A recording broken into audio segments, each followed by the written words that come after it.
Hey everybody, welcome back to RPG Imagining. So I only found out about Warlock tiles a couple of weeks ago, and when I found out about them, I had known about Dwarven Forge for a very, very long time, and I ultimately decided that, I wasn't quite ready to jump into Dwarven Forge. And the initial price point for like a starter kit for Warlock tiles is basically the same price as the buy-in for Dwarven Forge. They're both 99.99 USD retail for like their basic set. And although they're not perfectly comparable, they're pretty similar to each other. And many of you in the audience may have been watching Warlock tile videos over the last week or so since they were released. But I thought about it because $100 is kind of a big buy-in, but I've always wanted nice painted 3D terrain.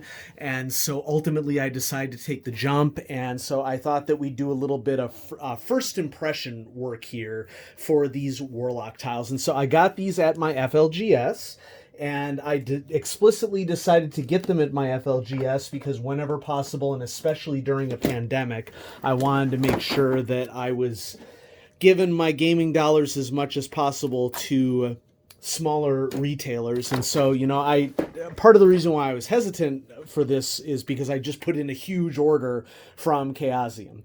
And so that order I had saved up for. This order, not so much, but I'm glad that I went ahead and dived in, simply from the fact that when I called my FLGS and inquired about Warlock tiles, they only had one left from people who had purchased all of their other ones.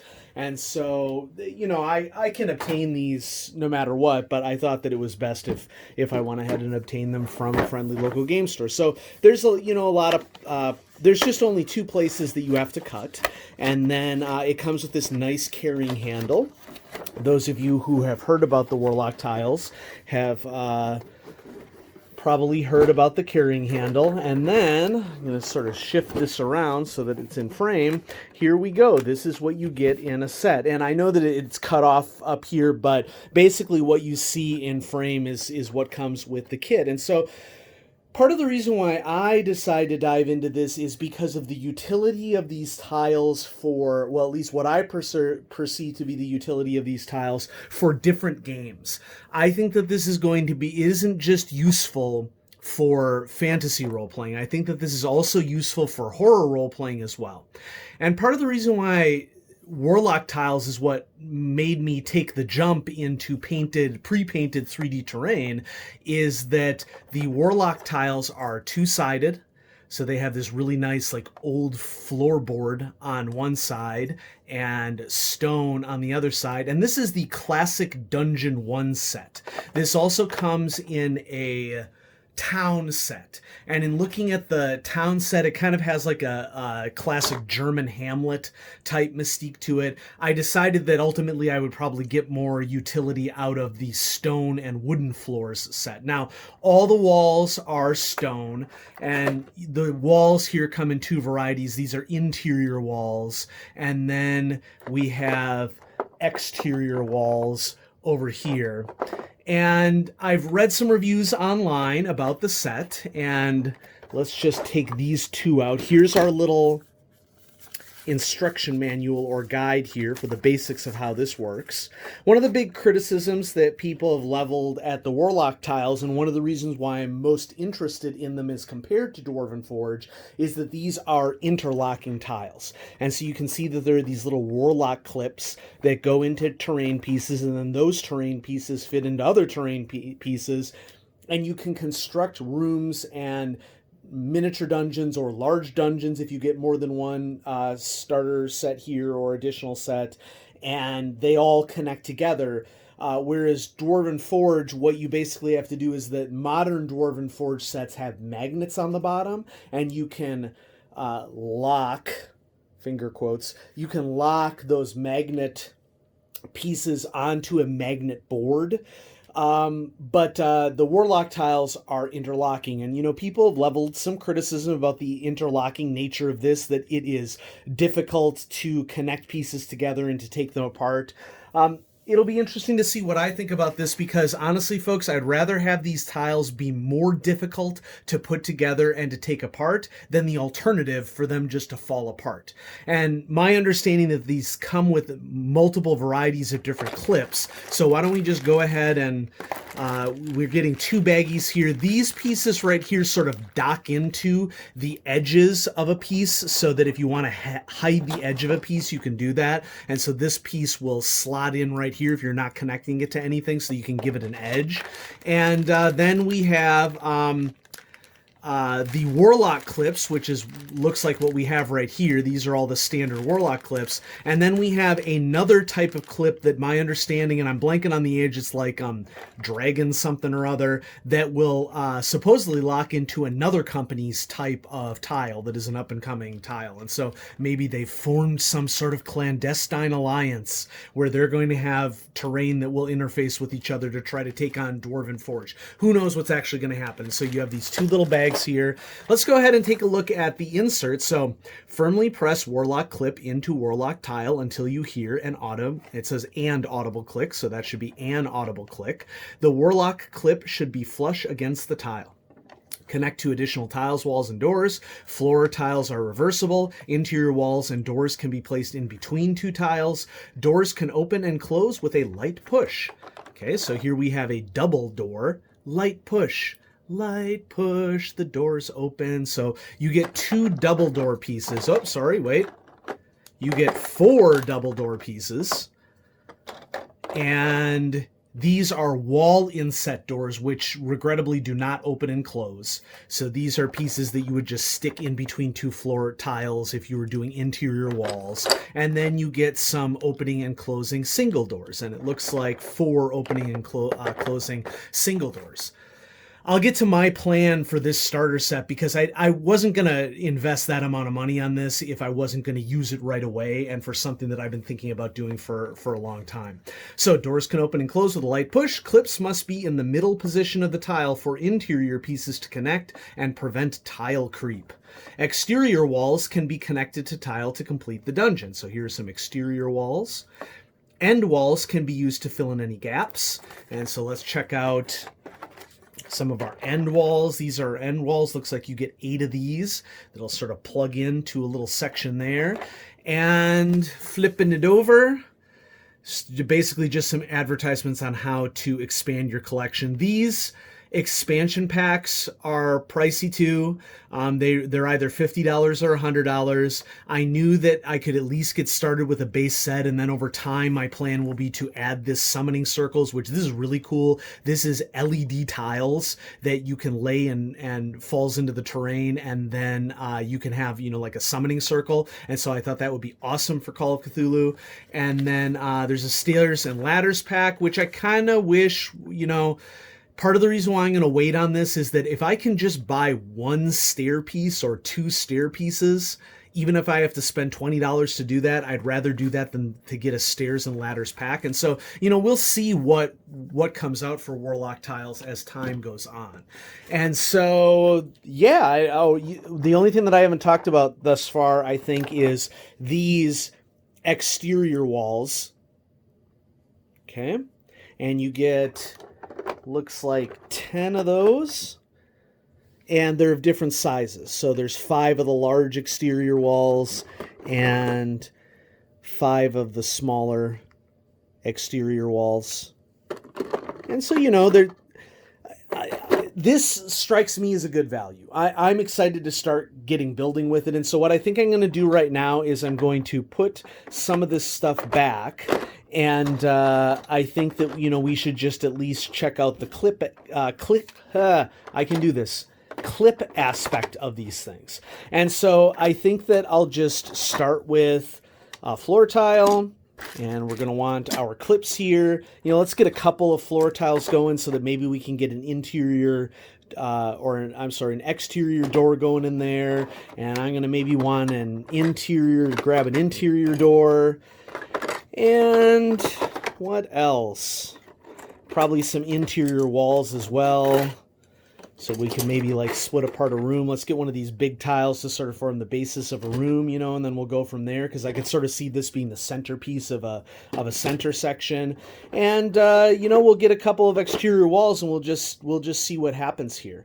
And you know, yeah, maybe we'll get some individual exterior walls. That's a good starting place. So what I'm going to do here is I'm going to move the big part of the kit out of the way, out of frame, and we'll try to fiddle around with this. Now, as I said, one of the big criticisms that people tend to have with these tiles is the difficulty of getting them clicked together using these little connectors. And while I'm sympathetic to that, I'm also the sort of person who sort of feels like, you know, people never read the directions and seek out second opinions for things, and sometimes second opinions are necessary.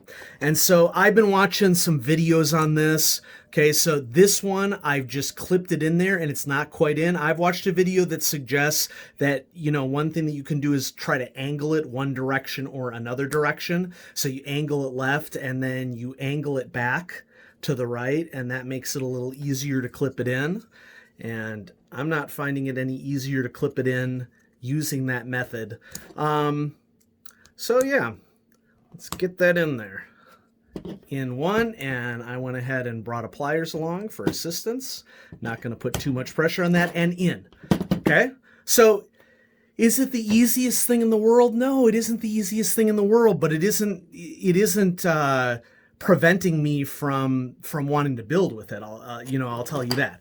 And so then for this other tile, I actually might go like this, because I think I'm gonna build all around, maybe, is what I'm gonna shoot for. And so yeah, so clip and get in there.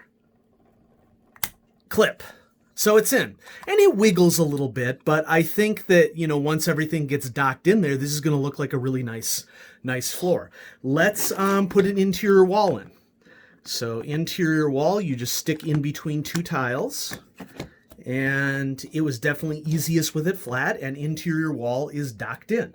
Okay, and then if I wanted to, after I clip an additional tile in on this side, we can get an interior door in there. Now, some of you might be wondering, well, hold up, you're a huge Call of Cthulhu gamer. So what are you gonna do with this stuff? I mean, you don't play a lot of Dungeons and Dragons, so, you know, what the heck are you doing? Now, you know, one thing that I could do here that I notice is that I could connect these two pieces together and then connect them, and that is something that, you know, maybe I'm gonna do moving forward, but just for demonstrative purposes right now, I'm just gonna do as you see. And so yeah, it does take some effort to get them to go together, but once they're together, it's solid and it's in there. And I really like that aspect of it. So what I'm going to do with this is that I am going to build the Sanctum Sanctorum, which is the part of our, it's basically the clubhouse of our Call of Cthulhu adventures. And so there you can see that I have an interior door already locked in. Okay, folks, I got to tell you, I'm not seeing rage associated with putting these things together. Okay, and I will never tell you how to feel. That will never be something that that I think that you should do. And you know, some people, they go to the internet to complain.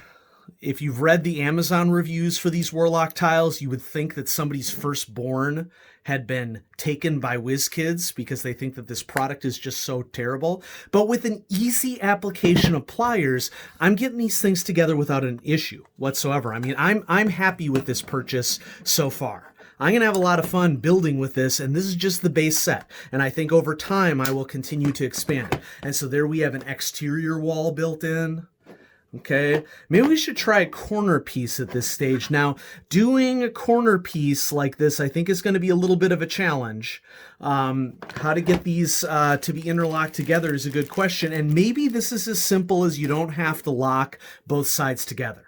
Okay, I think that there is a little bit of planning that needs to happen here as to how one would go about connecting two end pieces like this. Like I could see it going in like this, and then you'd have to get this other end piece clicking. And let's just try it to see how possible it is. I don't think that it would be the end of the world if you couldn't click two pieces in like this. And of course, I should probably make sure that it's lined up properly. I'm finding that the pliers is really helpful and makes it really easy to connect those together. Okay, and so let's see what I might be able to do to connect these together, these wall pieces together. It's probably just not happening. I think that probably what would need to happen here, that's not the place where you would connect those together. Okay, and came out really easy with the pliers. The way that you'd connect these together is like this, end to end. And I think that it would still be super secure, but it wouldn't... but it's not going to be connected together the way that you thought that it might be connected together. And then my next question is, are these connectors even supposed to go on the end caps? I don't think that they are. Yeah, I don't think that there's enough space for it to go into the end cap there. So if you're doing a end piece like this, you're pretty much only going to get the connection to happen on one part of it. Okay, but I mean, once everything is assembled, it looks good and it's fine. So, yeah, I think it looks great. And so there it is. I'm really excited that I got this set. I mean, based upon what I'm seeing here, just fiddling around with it a little bit on camera here, I think that this is a good purchase. I wasn't planning on dropping $100 on 3D painted terrain right this instant, but since these just came out and they're fresh off the shelves, I wanted to, make sure that I had an opportunity to check these out. It is something that I've always wanted to have and didn't want to do all the painting myself and didn't want to have to drop a ton of money on individual little pieces. And so this is a sort of product that appeals really nicely to me as a tabletop gamer. And I think that I'm going to get a lot of utility out of this for both Call of Cthulhu and whenever I run fantasy games. I think that this is going to be useful. But in the short term, I am going to build the Sanctum Sanctorum, which is the abode, the clubhouse of my group of investigators. And I think that that'll be a lot of fun doing that. And so thanks to everybody for watching. And I hope that you're getting some gaming fun in as best as you can, given the circumstances. And I will talk to you all later.